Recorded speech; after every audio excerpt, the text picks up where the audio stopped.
Mula December 1, bawal na raw yung e-bike. Sino po nagpatupad nun? Gusto ko pong malaki. Kasi hindi ako agree sa ganyan. Ang tricycle, 70 pesos. Kaya kayo, galingan nyo yung pagpapatakbo ng e-bike ninyo. Hindi naman po kami nagkarira sa mga malalaking sasakyan. Kumbaga, So yun na nga, mainit-init pa ang balita.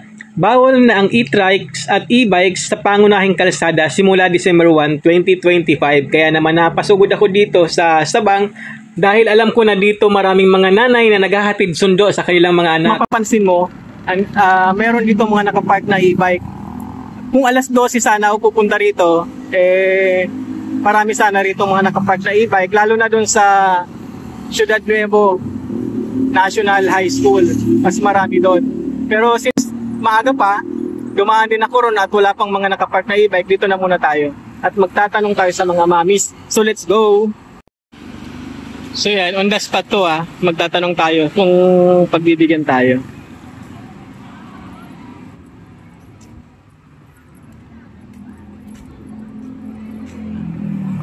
Ma'am, pwede po mag-interview yung kaunti?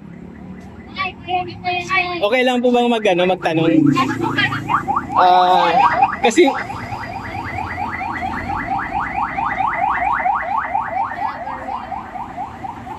ito ma'am, ito. Tungkol po kasi ito sa balita kagabi.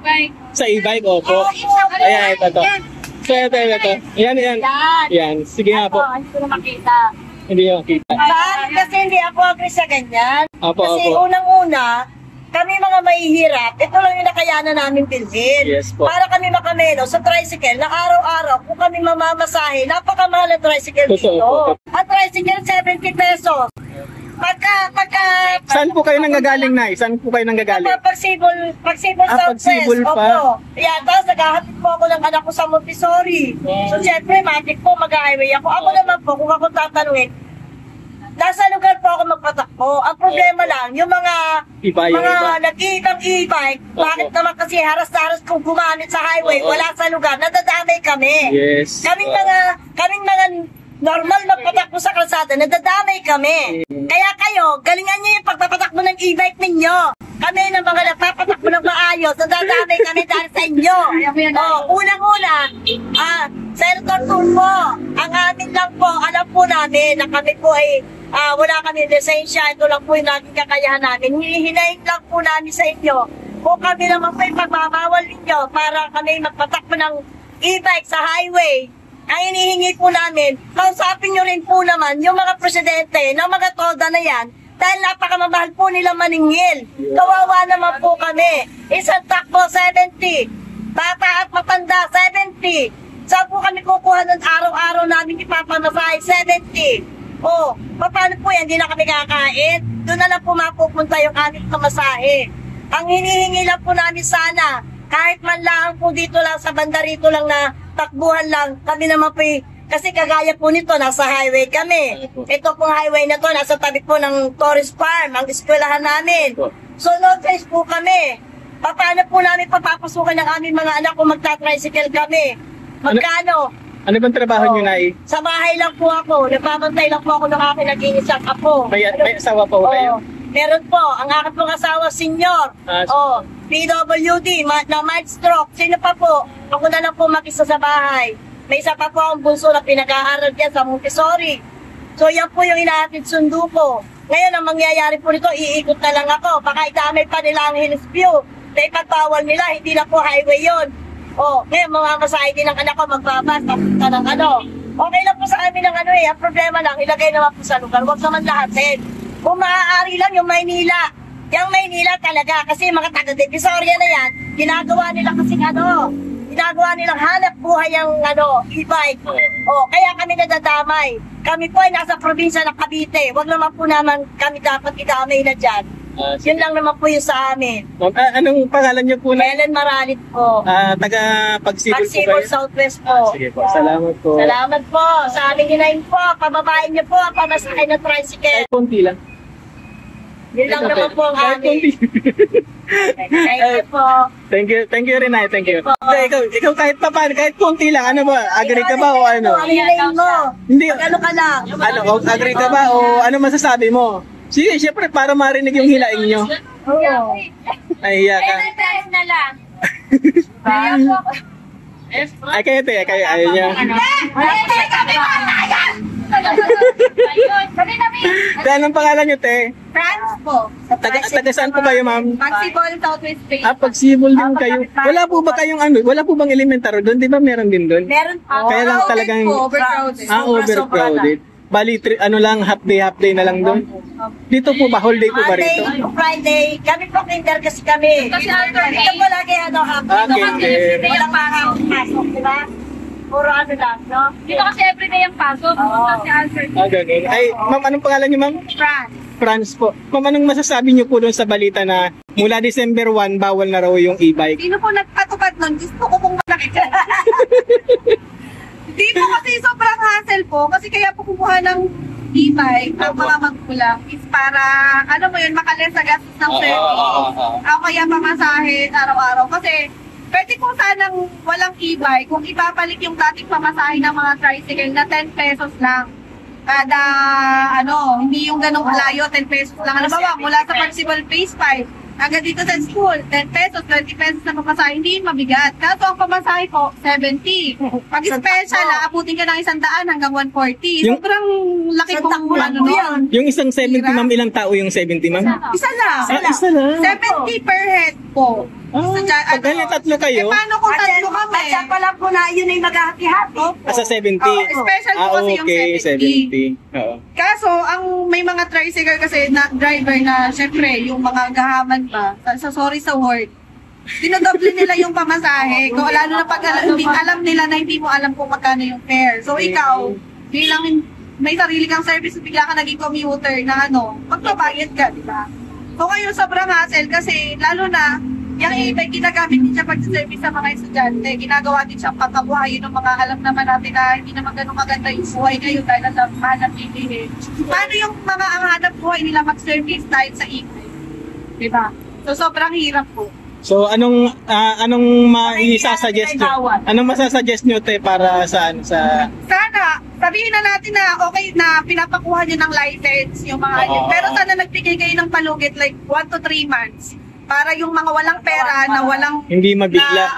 hindi mabigla. Oo. Na makakuha sila ng pera na pangkuha na ng lisensya at pangparehistro na ng e-bike. Okay lang yun kasi para sa safety naman lahat yung inaano nila. Pero bigyan naman ng palugit. Hindi yung nag-announce kayo ngayon, automatic sa Monday, hindi na kami pwedeng magdala ng e-bike sa school. Diba? Pero may mga napapansin ako na mga bata as in elementary, nagda-drive na ng e-bike. Kasalanan na po ng magulang yun. Kaya pagkakamali ng mga magulang kami normal kami mag-drive, nadadamay kami. Kaya sila, dapat naiisip nila yung ng mga anak nila. Kaya dahil sa ginagawa nilang maling pagpapagamit ng e-bike, nadadamay kami. Diba? Kaya alam nyo ng Ang discretion na po ng magulang yan kung hahayaan nilang mag-drive yung mga anak nila ng e-bike na dapat naman hindi talaga allowed. So, kung yan yung inaano nila, tinitingnan nila ng mga kaya nila ibabawal yung e-bike. Dapat yun ang inuhuli nila, yung magulang ng batang nagda-drive ng e-bike. Kasi kami, hindi namin pinapabayang mag-drive yung mga anak namin.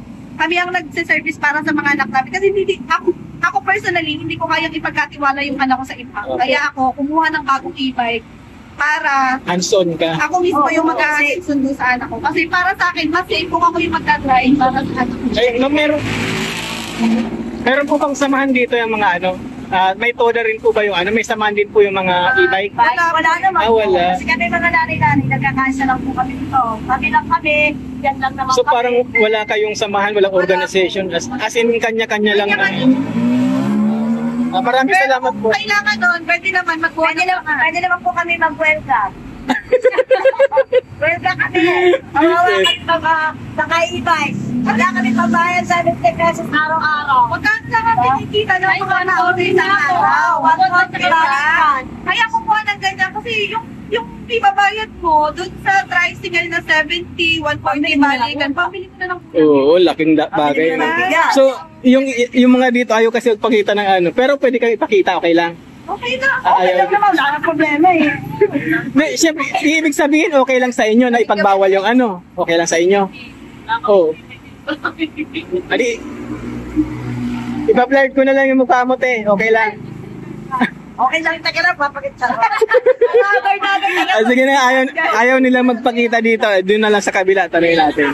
Sige po, tayo niyo po. Hoy, magkano tatago? Ay, Ano ba yan? Pagkano nyo, guys? ayan. Ito yung mga e-bike nila. Ayan na. Ate, good morning, te.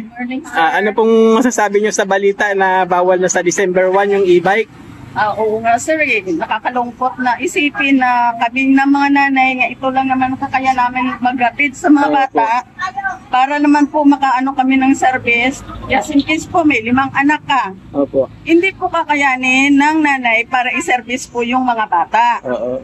Ngayon po, ang ano ko lang naman sana, concern, dito lang naman po kami, hindi naman po kami lumalabas sa highway talaga na sa ano. Kumbaga po, sana, pagpayagan naman kami nga dito lang. Dito lang, hindi naman po kami nagkarira sa mga malalaking sasakyan. Kumbaga po, nasa tabi lang kami. Hatid sundo lang naman po kami. Tapos po, sana, Mayor, pagbigyan mo kami, Mayor, ngayon naman po, hindi namin. Mag-aatid lang po kami ng bata. Ang nag-i-impose po nun ay batas po sa... Yun na nga po Opo. Yun Bali, susunod lang po yung ano dito, yung local natin, kung susunod lang. So, kung matanong ko rin ma'am, willing po ba kayong magpalisensya ng ano nyo, ay magpa-rehistro ng inyong e-bike? Willing naman kayo? Sir, ito lang po, may itatanong din po ako. Opo.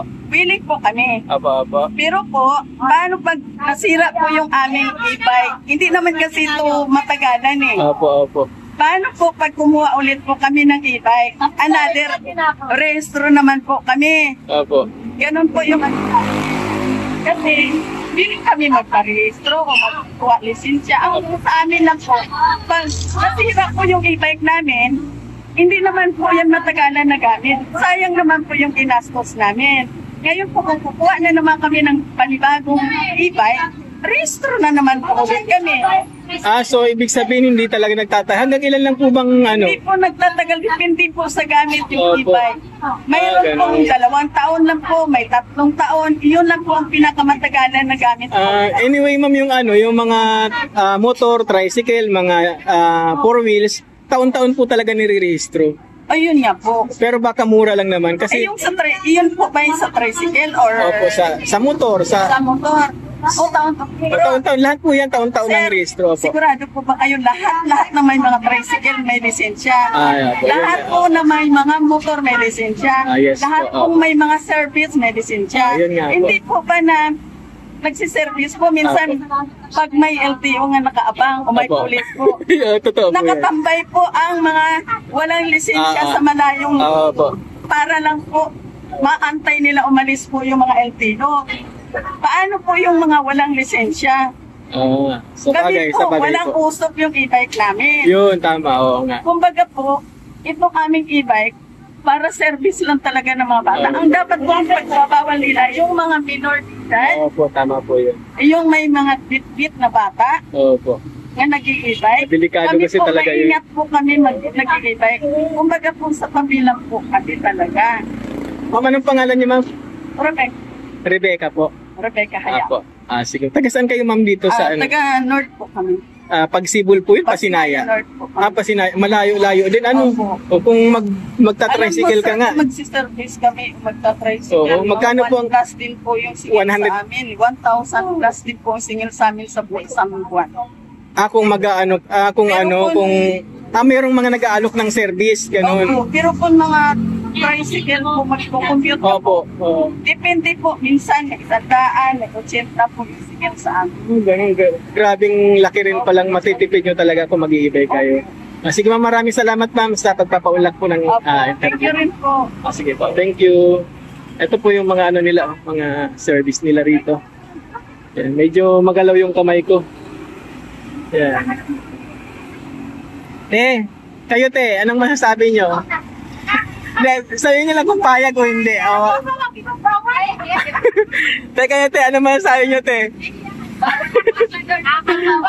Bawal ang e-bike. kahit dito lang sa Eh, taga dito na lang sa school. Sige po, sige po. Thank you, thank you. So yun, sinubukan ko pang mag-interview pa ng iba pang nanay, subalit ayaw nilang humarap, nahihiya sila at di rin naman daw nila alam ang kanilang sasabihin. So yun, paglilinaw lang po habang ini-edit ko ang video na to, hindi ko pa ho alam kung meron ng ordinansa dito ang lokal na pamahalaan natin dito sa ating mahal na bayan ng Naik, kung ipapatupad din po yun sa December 1. Malalaman po natin. So abang-abang lamang po tayo at maraming salamat po sa inyong patuloy na panonood. Comment nyo na lang po kung anong inyong mga opinion or suggestion patungkol po dito sa e-bike na kailangan na daw ay magkaroon ng marehistro at merong lisensya yung magdadrive. Ayan. Yun lamang po at parati po tayong mag-iingat. God bless po sa ating lahat.